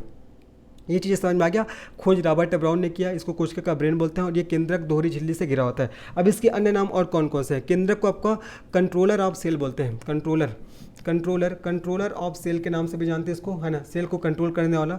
इसी को आपका डायरेक्टर ऑफ सेल के नाम से भी जानते हैं, controller of cell, director of cell के नाम से भी इसको जाना जाता है। ठीक है, और ये आपका यूकैरियोटिक कोशिका में पाया जाता है। किससे पाया जाता है, आपका यूकैरियोटिक, ये आपका यूकैरियोटिक सेल में, है ना, यूकैरियोटिक कोशिका में पाया जाता है। जो केंद्रक होता है वो आपका यूकैरियोटिक कोशिका में पाया जाता है, प्रोकैरियोटिक कोशिका में नहीं पाया जाता है, ये आपको ध्यान रखना है। तो क्या क्या बता दिया, केंद्रक की खोज रॉबर्ट ब्राउन ने किया था, इसे कोशिका का ब्रेन बोलते हैं। ये केंद्रक है, दोहरी झिल्ली से घिरा होता है, और इसे कंट्रोलर ऑफ सेल बोलते हैं, डायरेक्टर ऑफ सेल भी कहा जाता है। और याद रखना आपका केंद्रक में स्वयं का डीएनए होता है। ठीक है, याद रखना, केंद्रक में आपका डीएनए पाया जाता है, केंद्रक में डीएनए पाया जाता है, ये भी आपको ध्यान रखना है। ठीक है, केंद्रक में आपका डीएनए पाया जाता है, डीएनए के साथ साथ याद रखना आरएनए भी, इसमें आरएनए भी पाया जाता है, अभी मैं बताऊंगा। डीएनए और आरएनए पाया जाता है, ये आपको याद रखना है। डीएनए का फुल फॉर्म होता है डीऑक्सी राइबो न्यूक्लिक एसिड, और आरएनए का फुल फॉर्म होता है राइबो न्यूक्लिक एसिड। ठीक है, अब बात करते हैं हम लोग बात करते हैं केंद्रक की स्ट्रक्चर पर, है ना, केंद्रक की संरचना। तो केंद्रक में 4 भाग होते हैं जी, है ना, केंद्रक के 4 भाग होते हैं, ध्यान रखना, केंद्रक के 4 भाग होते हैं, केंद्रक के 4 भाग होते हैं। अब ये 4 भाग कौन कौन से, केंद्रक के 4 भाग होते हैं, 4 भाग कौन कौन से हैं। पहला आपको याद रखना है केंद्रक झिल्ली, पहला हो जाएगा केंद्रक झिल्ली, जिसको आपका न्यूक्लियस मेम्ब्रेन बोलेंगे, केंद्रक झिल्ली। ठीक है, ये केंद्रक झिल्ली क्या करेगा, ये आपका न्यूक्लियस को अर्थात केंद्रक को क्या करेगा, प्रोटेक्शन प्रोवाइड करता है। ये केंद्रक को प्रोटेक्शन प्रोवाइड करता है, ये आपको ध्यान रखना है, पहला चीज़। दूसरा चीज़ और क्या पाया जाता है, पहला केंद्रक झिल्ली हो जाएगा, और दूसरा आपको ध्यान रखना है, और क्या पाया जाता है, दूसरा पाया जाता है केंद्रिका किसे कहेंगे, केंद्रक के अंदर एक और जो केंद्रक दिखाई देता है, जैसे कि देखो मैंने बनाया है, ये देखना डायग्राम को देखिएगा, ये आपका केंद्रक है जो सर्कुलर शेप है, इसके अंदर एक और छोटा सा आपका सर्कुलर शेप दिख रहा है, इसको बोलते हैं केंद्रिका। ठीक है, तो केंद्रक के अंदर क्या पाया जाता है, केंद्रिका पाया जाता है जी, क्या पाया जाता है आपका, केंद्रिका। ठीक है, तो केंद्रक के अंदर क्या पाया जाता है आपका, केंद्रिका, ये केंद्रिका। और केंद्रिका ये दिखता कब है, ये आपका कोशिका विभाजन के समय में दिखाई देता है, ध्यान रखना, यह कोशिका विभाजन, केंद्रिका कोशिका विभाजन के समय, विभाजन के समय दिखाई देता है, केंद्रिका कोशिका विभाजन के समय दिखाई देता है। ये सब क्वेश्चन आता है ना कि केंद्रक का कौन सा भाग कोशिका विभाजन के समय में दिखाई देता है, तो आपका केंद्रिका हो जाएगा, जिसको इंग्लिश में सेल डिवीजन बोलते हैं ना, कोशिका विभाजन को। आगे बढ़ते हैं, तीसरा देखो, केंद्रक के अंदर एक लिक्विड पाया जाता है, केंद्रक के अंदर, है ना, केंद्रक के अंदर एक लिक्विड। देखो ये जो आपका केंद्रक है, इसके अंदर एक और जो केंद्रक दिख रहा है, इसको क्या बोलते हैं, इसको बोलते हैं केंद्रिका बोलते हैं। ये क्या आपका क्या केंद्रिका है ना, इसी को हम लोग बोलेंगे केंद्रिका, इसको केंद्रिका बोलेंगे। और इस केंद्रक के अंदर जो लिक्विड पाया जा रहा है, ये आपका लिक्विड है, इस केंद्रक के अंदर जो लिक्विड पाया जाता है, इसी लिक्विड को क्या बोलेंगे, इसी लिक्विड को बोलते हैं आपका केंद्रक द्रव्य, है ना।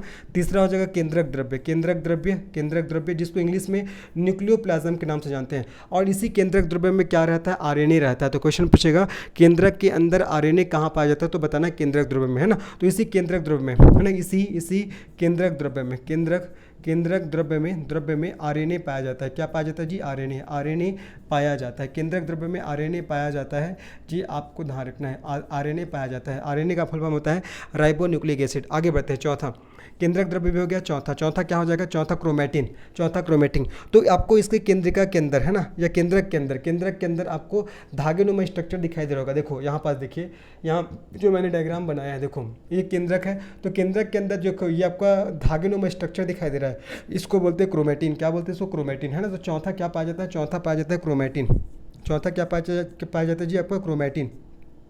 क्रोमैटिन, इसमें क्रोमैटिन पाया जाता है। ये आपका धागेनुमा संरचना होता है। क्या होता है? धागेनुमा। ये धागेनुमा संरचना होता है, थ्रेड लाइक स्ट्रक्चर ना, ये धागेनुमा संरचना होता है। और इसी से आगे चलकर आपका डीएनए का निर्माण होता है और आपका गुणसूत्र का निर्माण होता है। डीएनए और गुणसूत्र का निर्माण होता है, क्रोमोसोम का निर्माण होता है। आगे मैं पढ़ाऊंगा आप लोगों को गुणसूत्र क्या होता है, डीएनए क्या होता है। तो चलो अब हम लोग देखते हैं केंद्रक के बारे में क्या क्या चीज़ इंपॉर्टेंट है, जहाँ से आपको एग्जाम में क्वेश्चन आते हैं। जो मैंने बता दिया, केंद्रक की खोज रॉबर्ट ब्राउन ने किया। इसे कोशिका का ब्रेन बोलते हैं। केंद्रक दोहरी झिल्ली से घिरा होता है। इसे कंट्रोलर ऑफ सेल बोलते हैं, डायरेक्टर ऑफ सेल बोलते हैं। केंद्रक में डीएनए आरएनए पाया जाता है। केंद्रक की संरचना के बारे में बताया कि केंद्रक के 4 भाग होते हैं, केंद्रक झिल्ली, केंद्रिका, केंद्रक द्रव्य, क्रोमैटिन। केंद्रक झिल्ली को आपका न्यूक्लियस मेम्ब्रेन बोलते हैं, जो केंद्रक को प्रोटेक्शन प्रोवाइड करता है। केंद्रिका को न्यूक्लियोलस बोलते हैं, जो कोशिका विभाजन के समय दिखाई देता है। और केंद्रक द्रव्य, तो केंद्रक के अंदर जो लिक्विड पाया जाता है उसको केंद्रक द्रव्य बोलते हैं, और इसी केंद्रक द्रव्य में आरएनए पाया जाता है। और क्रोमैटिन, तो केंद्रक के अंदर धागेनुमा जो स्ट्रक्चर पाया जाता है, इसे धागेनुमा स्ट्रक्चर पाया जाता है, इसी को क्रोमैटिन बोलते हैं। और इसी से आगे चलकर डीएनए और गुणसूत्र का निर्माण होता है। ठीक है, तो ये हो जाएगा किसके बारे में, केंद्रक के बारे में। आशा कर रहा हूँ आप लोग को समझ में आ गया होगा, है ना, कि ये केंद्रक हो जाएगा। अब केंद्रक के बाद आगे बढ़ते हैं माइटोकॉन्ड्रिया। ये जो स्ट्रक्चर दिख रहा है इसको माइटोकॉन्ड्रिया बोलते हैं। अगर मैं डायग्राम से बताऊँ तो ये जो आपने स्ट्रक्चर बनाया है, ये है ना, ये स्ट्रक्चर आपने बनाया, इसको बोलते हैं माइटोकॉन्ड्रिया। देखो ये स्ट्रक्चर को माइटोकॉन्ड्रिया बोलते हैं। अब चलिए हम लोग जानते हैं माइटोकॉन्ड्रिया होता क्या है, क्या क्या इंपॉर्टेंट चीज़ें माइटोकॉन्ड्रिया से रिलेटेड, जहाँ से आपको एग्जाम में क्वेश्चन आते हैं। तो अगर आपसे पूछेगा माइटोकॉन्ड्रिया की खोज किसने किया था, तो आप बताओगे माइटोकॉन्ड्रिया की खोज किया गया था आपका आल्टमैन। ठीक है, आल्टमैन नामक साइंटिस्ट ने इसकी खोज किया था, ये आपको ध्यान रखना है। दूसरा चीज़, माइटोकॉन्ड्रिया को क्या बोलते हैं, इसको पावर हाउस ऑफ सेल बोलते हैं, पावर हाउस। ठीक है, पावर हाउस, इसको कोशिका का पावर हाउस बोलते हैं। ऊर्जागृह बोलते हैं, क्या बोलते हैं जी, ऊर्जागृह। से कोशिका का ऊर्जागृह के नाम से जानते हैं। तीसरा चीज़ आपको ध्यान रखना है माइटोकॉन्ड्रिया के बारे में, और क्या ध्यान रखोगे, पहले मैंने बताया इसकी खोज आल्टमैन ने किया है। और दूसरा, इसको क्या बोलते हैं, आपका ऊर्जागृह बोलते हैं। क्या बोलते हैं, ऊर्जागृह, अर्थात पावर हाउस ऑफ सेल बोलते हैं। क्या बोलते हैं जी, पावर हाउस ऑफ सेल बोला जाता है। बहुत इंपॉर्टेंट है, ध्यान रखना है। ठीक है, आगे बढ़ते हैं। इसी माइटोकॉन्ड्रिया के अंदर मुड़ी हुई संरचना मिलती है। ठीक है, मुड़ी हुई, इसी माइटोकॉन्ड्रिया के अंदर मुड़ी हुई संरचना पाई जाती है। मुड़ी हुई संरचना पाई जाती है, जिसे आपका मैट्रिक्स के नाम से जानते हैं। देखो ये आपका मुड़ी हुई संरचना दिख रहा है, ये वाला, इसी मुड़ी हुई संरचना को क्या बोलते हैं, इसी को आपका मैट्रिक्स के नाम से जानते हैं। किस नाम से जानते हैं जी, आपका मैट्रिक्स। देखो आपका नाम लिखा गया है, तो मुड़ी हुई संरचना को आपका मैट्रिक्स बोलते हैं। क्या बोलते हैं, मैट्रिक्स बोलते हैं। और याद रखना, मैट्रिक्स की दीवार को क्या बोलते हैं, मैट्रिक्स के दीवार को क्रिस्टी के नाम से जानते हैं। किस नाम से जानते हैं, क्रिस्टी। तो मैट्रिक्स के दीवार को क्रिस्टी के नाम से जानते हैं, ये आप लोग देख पा रहे होगे। ठीक है, मैट्रिक्स के दीवार को क्रिस्टी के नाम से जाना जाता है। देखो ये आपका मुड़ी हुई संरचना मैट्रिक्स होगा, और मैट्रिक्स की जो दीवार होगा, इसी दीवार को क्रिस्टी के नाम से जानते हैं, ये आपको ध्यान रखना है। ठीक है, और जो आपका माइटोकॉन्ड्रिया है, यहाँ क्या होता है, ऊर्जा का निर्माण होता है। ठीक है, यहाँ ऊर्जा का क्या होता है, आपका निर्माण होता है, फॉर्मेशन ऑफ एनर्जी, यहाँ ऊर्जा का निर्माण होता है। ठीक है, और जो ऊर्जा बनता है वो एटीपी के रूप में बनता है। किसके रूप में बनता है, एटीपी के रूप में बनता है। और एटीपी का फुल फॉर्म होता है आपका एडिनोसिन ट्राइफॉस्फेट। क्या होता है जी, आपका एडिनोसिन, है ना, एडिनोसिन ट्राइफॉस्फेट। एटीपी का फुल फॉर्म क्या होता है, एडिनोसिन ट्राइफॉस्फेट होता है। ठीक है, और इसी को आपका ऊर्जा करेंसी या एनर्जी करेंसी के नाम से जानते हैं। किस नाम से जानते हैं, एनर्जी करेंसी। इसको ऊर्जा करेंसी या एनर्जी करेंसी के नाम से जाना जाता है, ये आपको ध्यान रखना है। तो माइटोकॉन्ड्रिया में ऊर्जा का निर्माण होता है, किस रूप में होता है, एटीपी के रूप में। और एटीपी का फुल फॉर्म होता है एडिनोसिन ट्राइफॉस्फेट, जिसको ऊर्जा करेंसी या एनर्जी करेंसी के नाम से जानते हैं। फिर मैंने बताया कि आपका माइटोकॉन्ड्रिया में ऊर्जा निर्माण के लिए एक साइकिल चलता है। माइटोकॉन्ड्रिया में ऊर्जा निर्माण के लिए एक साइकिल चलता है, जिसको क्रेब्स साइकिल के नाम से जानते हैं। किस नाम से जानते हैं जी, क्रेब्स साइकिल के नाम से जाना जाता है। इस बात को भी आपको ध्यान रखना है। ठीक है, और अगर आपसे पूछेगा सबसे पहला ओरिजिनेटेड, है ना, सबसे पहला ओरिजिनेटेड सेल ऑर्गन कौन सा है, सबसे पहला ओरिजिनेटेड सेल ऑर्गन, मतलब सबसे पहला कोशिका में कौन से ऑर्गन का विकास होता है, तो आपको बताना है माइटोकॉन्ड्रिया। किसका, माइटोकॉन्ड्रिया। क्योंकि माइटोकॉन्ड्रिया किसका निर्माण करता है, ऊर्जा का निर्माण करता है। तो वही ऊर्जा तो सभी में फैलाया जाएगा ना, पूरे हमारे बॉडी में, तो जाहिर सी बात है भाई इसका आना सबसे पहले बहुत जरूरी है। तो आपका पहला ओरिजिनेटेड सेल ऑर्गन पूछेगा तो माइटोकॉन्ड्रिया आपको ध्यान रखना है। ठीक है, और इसी को आपका माइटोकॉन्ड्रिया को सेमी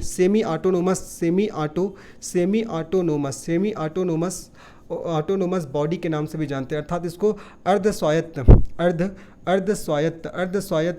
आपका कोशिकांग बोलते हैं। अर्धस्वायत्त कोशिकांग क्यों बोलते हैं, क्योंकि आधे से अधिक काम यही करता है, यही क्या करता है, ऊर्जा बनाने का काम करता है। ठीक है, और ऊर्जा निर्माण के लिए यहाँ एक साइकिल चलता है, जिसको क्रेब्स साइकिल के नाम से जानते हैं। तो मैंने क्या बताया, माइटोकॉन्ड्रिया की खोज आल्टमैन ने, इसको पावर हाउस बोलते हैं।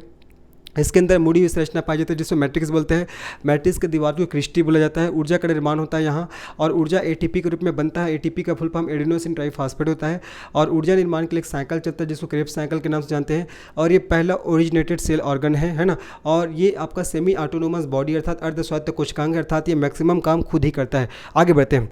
ये भी आपका माइटोकॉन्ड्रिया भी आपका दोहरी झिल्ली से घिरा होता है। ठीक है, माइटोकॉन्ड्रिया का स्ट्रक्चर है आपका दोहरी झिल्ली से। इससे पहले मैंने बताया था केंद्रक भी दोहरी झिल्ली से घिरा होता है। तो माइटोकॉन्ड्रिया का बॉडी भी आपका दोहरी झिल्ली से घिरा होता है। ठीक है, ये भी आपका दोहरी झिल्ली से घिरा होता है, डबल मेम्ब्रेन से घिरा होता है। ये आपको ध्यान रखना है, दोहरी झिल्ली मतलब डबल मेम्ब्रेन से। ठीक है, आगे बढ़ते हैं। माइटोकॉन्ड्रिया में खुद का, ये क्वेश्चन कई बार पूछा गया, माइटोकॉन्ड्रिया में खुद का आपका डीएनए पाया जाता है, साथ ही साथ यहाँ खुद का राइबोसोम पाया जाता है। माइटोकॉन्ड्रिया में खुद का डीएनए और खुद का राइबोसोम पाया जाता है, कई बार क्वेश्चन पूछा गया जी, है ना। तो माइटोकॉन्ड्रिया में खुद का डीएनए पाया जाता है और खुद का राइबोसोम पाया जाता है। ये भी आपके एग्जाम के दृष्टिकोण से बहुत ही इंपॉर्टेंट है। तो जितना चीज़ मैंने बताया सभी चीज़ों को आपको ध्यान में रखना है। एक बार पुनः सुनिए।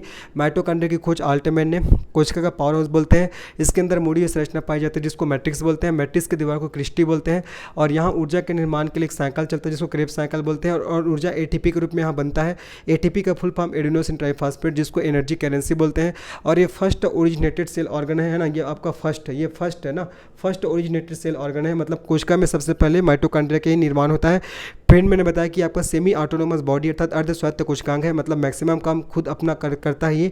और ये आपका दोहरी झिल्ली से घिरा होता है। और मैंने बताया इसके अंदर खुद का डीएनए होता है और राइबोसोम होता है। तो ये हो जाएगा आपका माइटोकॉन्ड्रिया के बारे में। किसके बारे में जी? आपका माइटोकॉन्ड्रिया।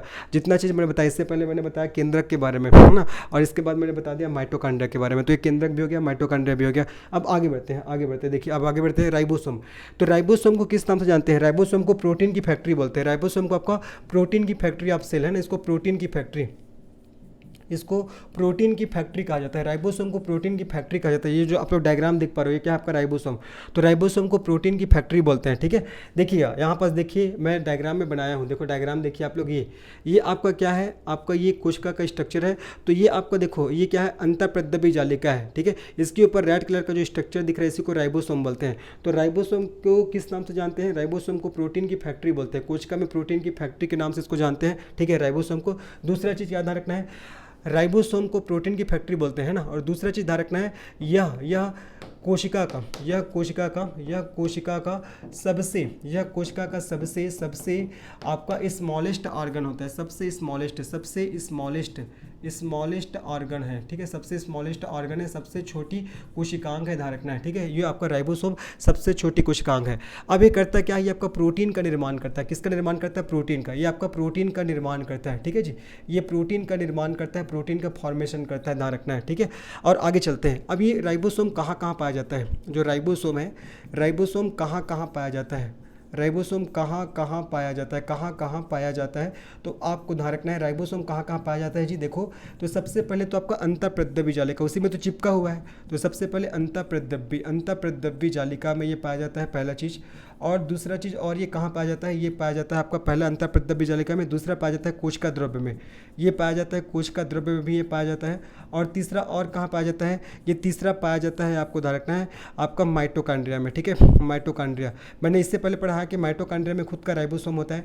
तो ये आपका इन तीनों स्थानों पर पाया जाएगा। कहाँ? अंतःप्रद्रव्य जालिका, जिसको एंडोप्लाज्मिक रेटिकुलम के नाम से जानते हैं, और कोशिका द्रव्य जिसको साइटोप्लाज्म के नाम से जानते हैं। और ये कहाँ पाया जाता है? आपका माइटोकॉन्ड्रिया में भी पाया जाता है, जिसको हिंदी में सूत्रकणिका बोलते हैं। ठीक है, तो राइबोसोम प्रोटीन की फैक्ट्री बोलते हैं इसको। ये कोशिका का सबसे स्मॉलेस्ट ऑर्गन होता है।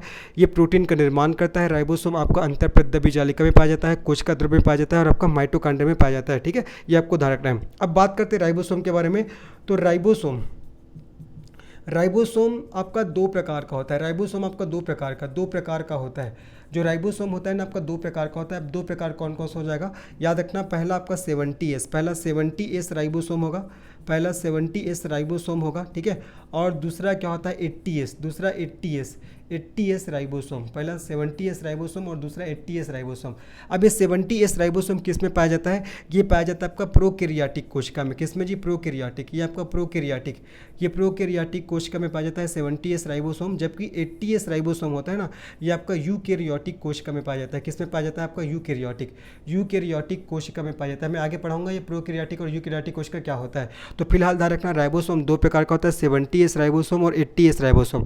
तो 70S राइबोसोम प्रोकैरियोटिक कोशिका में पाया जाता है, और प्रोकैरियोटिक कोशिका किसका होता है, आपका बैक्टीरिया का, ठीक है। बैक्टीरिया में आपका प्रोकैरियोटिक कोशिका पाया जाता है, जबकि आपका अगर मैं यूकैरियोटिक कोशिका की बात करूँ तो आपका ह्यूमन सेल हो जाएगा मानव कोशिका, है ना, मानव कोशिका हो जाएगा, पादप कोशिका प्लांट का कोशिका हो जाएगा, कवक की कोशिका अर्थात आपका कवक मतलब फंगी हो जाएगा, है ना, कवक मतलब फंगी, और आपका जो शैवाल है, शैवाल मतलब आपका एल्गी, शैवाल की कोशिका, ये सब कौन सी कोशिका होती है, आपका यूकैरियोटिक कोशिका। तो अगर आपसे पूछेगा कि मानव की कोशिका में कौन से प्रकार का राइबोसोम पाया जाता है, तो 80S प्रकार का राइबोसोम पाया जाता है, पादप कोशिका में भी 80S प्रकार का राइबोसोम, और आपका कवक में भी 80S प्रकार का राइबोसोम, और शैवाल में भी 80S प्रकार का राइबोसोम पाया जाता है। एक चीज़ और ध्यान रखेंगे राइबोसोम के बारे में, चौथा चीज़, इसको आपका सार्वत्रिक, राइबोसोम को सार्वत्रिक कोशिकांग बोलते हैं, यूनिवर्सल सेल ऑर्गन, इसको सार्वत्रिक कोशिकांग बोलते हैं। इंग्लिश में क्या बोलेंगे इसको, यूनिवर्सल सेल ऑर्गन, इसको यूनिवर्सल सेल ऑर्गन के नाम से जानते हैं। क्यों? क्योंकि ये आपका प्रोकैरियोटिक और यूकैरियोटिक दोनों कोशिका में पाया जाता है। ये आपका प्रोकैरियोटिक कोशिका में भी पाया जाता है, और साथ ही आपका यूकैरियोटिक कोशिका में भी पाया जाता है। प्रोकैरियोटिक और यूकैरियोटिक दोनों कोशिका में पाया जाता है, इसलिए इसको क्या बोलते हैं, इसको आपको यूनिवर्सल सेल ऑर्गन के नाम से जानते हैं, सार्वत्रिक कोशिकांग के नाम से इसको जाना जाता है। तो क्या क्या बता दिया, इसको राइबोसोम को प्रोटीन की फैक्ट्री बोलते हैं, ये कोशिका का सबसे स्मॉलेस्ट ऑर्गन है, प्रोटीन का निर्माण करता है। ये कहाँ कहाँ पाया जाता है, तो अंतःप्रद्रव्य जालिका में, कोशिका द्रव्य में और माइटोकॉन्ड्रिया में। ये इसको सार्वत्रिक कोशिकांग बोलते हैं, यूनिवर्सल सेल ऑर्गन। क्यों? क्योंकि आपका प्रोकैरियोटिक सेल में भी पाया जाता है और आपका यूकैरियोटिक सेल में भी पाया जाता है।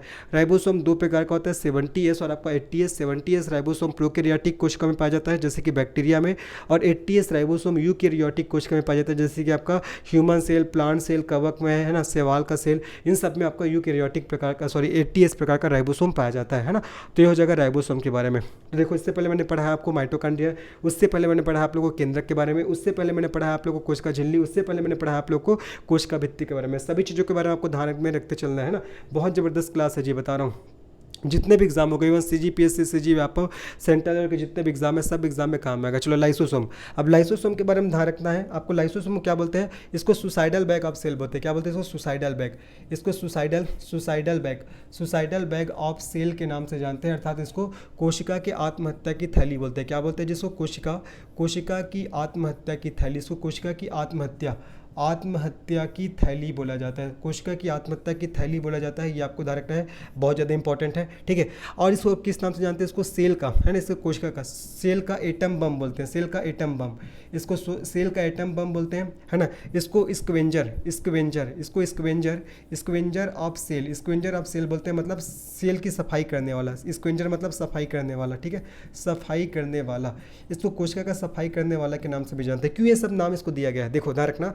ये जो आपका लाइसोसोम है, तो लाइसोसोम के अंदर क्या पाया जाता है, लाइसोसोम के अंदर हाइड्रोलाइटिक एंजाइम पाया जाता है। क्या पाया जाता है, हाइड्रोलाइटिक, लाइसोसोम के अंदर हाइड्रोलाइटिक एंजाइम पाया जाता है, लाइसोसोम के अंदर हाइड्रोलाइटिक एंजाइम पाया जाता है। और ये जो हाइड्रोलाइटिक एंजाइम होता है, लगभग 150 से भी अधिक एंजाइम का मिक्सचर होता है, लगभग 150 से भी अधिक एंजाइम, है ना, एंजाइम का क्या होता है, मिश्रण होता है। अब ये जो हाइड्रोलाइटिक एंजाइम करता क्या है, जो आपका डेड सेल होता है, डेड सेल, है ना, डेड सेल अर्थात जो आपका मृत कोशिका है, मृत कोशिका, और डेड सेल के साथ साथ याद रखना जो बूढ़ी कोशिका होती है, डेड सेल के साथ साथ ध्यान रखना जो बूढ़ी कोशिका होती है, बूढ़ी कोशिका, जो मृत कोशिका है और जो बूढ़ी कोशिका है, इसको क्या करती है, ये जो आपका एंजाइम है ये मारने का काम करती है। क्या करती है, मारने का, ठीक है, मारने का कार्य करती है, ठीक है।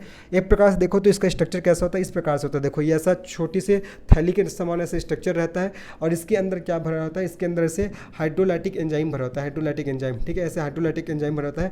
और ये करता क्या है, जो डेड सेल होता है, मृत कोशिका और जो बूढ़ी कोशिका होती है उसको मारने का काम करती है। लेकिन कई बार क्या होता है, जब हमारे बॉडी में एंजाइम का संतुलन बिगड़ता है, हमारे बॉडी में, तो ये जो आपका थैली है ये फट जाता है। तो फटता है तो यहाँ के जो एंजाइम है, हाइड्रोलाइटिक एंजाइम है, ये बाहर निकलता है, और जब बाहर निकलेगा तो क्या होगा, इसका मेजर फंक्शन क्या है, ये डेड सेल को मारती है। लेकिन जब ये बाहर निकलेगा, बाहर ऐसे बिखरेगा ये, तो आपका ये जीवित सेल, लाइव सेल को भी मारने लग जाती है। इसलिए क्या बोलते हैं इसको सुसाइडल बैग ऑफ सेल बोलते हैं। एक बार पुनः समझिएगा, ये जो आपका लाइसोसोम है इसके अंदर आपका हाइड्रोलाइटिक एंजाइम पाया जाता है, ठीक है, जो डेड सेल अर्थात मृत कोशिका को या बूढ़ी कोशिका को मारने का काम करती है या उसको पचाने का काम करती है। लेकिन जब हमारे बॉडी में एंजाइम का संतुलन बिगड़ता है, जैसे कोई व्यक्ति बार बार एल्कोहल कंज्यूम कर रहा है, अनहाइजेनिक चीज़ें खा रहा है, ज़्यादा ऑयली चीज़ें खा रहा है, हाइजीन पर ध्यान नहीं रख रहा है, तो उस केस में क्या होता है, एंजाइम का संतुलन हमारे बॉडी में बिगड़ता है। तो जब एंजाइम का संतुलन बिगड़ेगा तब क्या होगा, यहाँ का जो हाइड्रोलाइटिक एंजाइम है इसमें ब्लास्ट होता है, फूट जाता है, लाइसोसोम फूट जाता है, बम है ना, ये इससे ब्लास्ट होता है, तो इसके अंदर जो हाइड्रोलाइटिक एंजाइम है वो बाहर निकलता है। अभी जो हाइड्रोलाइटिक एंजाइम जो जीवित कोशिका होती है उसको भी मारने लग जाती है, इसलिए क्या बोलते हैं इसको सुसाइडल बैग ऑफ सेल कहा जाता है। ये आपको ध्यान रखना है ना। एक प्रकार से क्या कर रही है, ये आपका डेड सेल को साफ करती है, इसलिए इसको क्या बोलते हैं, स्क्वेंजर ऑफ सेल बोलते हैं। डेड सेल को मारने का काम करती है, इसलिए इसको स्क्वेंजर ऑफ सेल के नाम से भी इसको जाना जाता है। तो ये हो जाएगा किसके बारे में, आपको लाइसोसोम के बारे में। किसके बारे में भी, लाइसोसोम। जैसे कि मैंने आपको स्ट्रक्चर बना के बताया था, ये जो आपको स्ट्रक्चर दिखाई दे रहा है, ये जो आपको स्ट्रक्चर दिखाई दे रहा है ना, ये ऊपर में देखो जो पिंक कलर का जो पूरा स्ट्रक्चर दिख रहा है, इसी को बोलता है आपका लाइसोसोम, है ना। तो मैंने लाइसोसोम के बारे में आप लोग को पूरा बता दिया। अब चलिए आगे बढ़ते हैं। लाइसोसोम भी हम लोग ने पढ़ लिया है ना। अब बारी किसका है, देखो लाइसोसोम भी हमारा हो गया। अब लाइसोसोम के बाद हम लोग पढ़ते हैं किसके बारे में, क्लोरोप्लास्ट के बारे में। किसके बारे में, क्लोरोप्लास्ट। अब ऐसे करते हैं जी, ये आपका पहला पार्ट हुआ, इसका एक पार्ट और आएगा। ये इसका पहला पार्ट हुआ, इसका एक पार्ट और आएगा। आशा कर रहा हूँ आप लोग को यहाँ तक चीज़ें समझ में आई होंगी, है ना। आगे का हम लोग इसके एक पार्ट में और करेंगे, क्योंकि बहुत लंबा क्लास हो जाएगा नहीं तो, है ना। और अगर आप लोग को ये वीडियो पसंद आएगा तो निश्चित इस वीडियो को लाइक करिए, इस चैनल को सब्सक्राइब करिए, इसे अपने दोस्तों को शेयर करिएगा। मिलते हैं नेक्स्ट वीडियो में, तब तक के लिए सभी को धन्यवाद। Bye, take care.